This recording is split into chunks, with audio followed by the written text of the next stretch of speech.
Ada satu company ni dia hantar MacBook Pro sebab dia bagi tahu bahagian IT dia tak dapat nak repair benda ni. So untuk check kau akan pakai device ni untuk tengok berapa banyak power yang masuk. And dekat sini power yang masuk hanya 5V, dia sepatutnya 20V. So tu tak normal. Lepas tu buka dia punya casing bawah, ikutkan kipas dia berhabuk sikit. And dia ada bangkai semut sekali kat dalam ni. Lepas tu keluarkan dia punya board untuk cari mana komponen rosak yang buatkan MacBook ni jadi tak boleh on. And dekat sini pun ada bangkai semut juga. Untuk check kau akan pakai multimeter and check reading dekat bahagian fuse sini.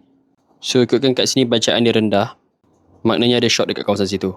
Lepas tu aku letak jumper cable untuk inject voltage, and then guna thermal camera untuk cari mana komponen yang panas. So komponen yang panas tu komponen rosak lah.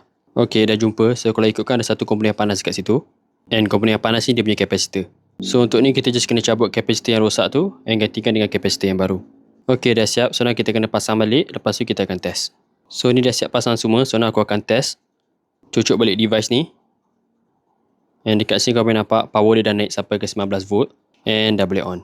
So hanya ganti satu kapasitor yang rosak, MacBook ni terus boleh pakai macam biasa.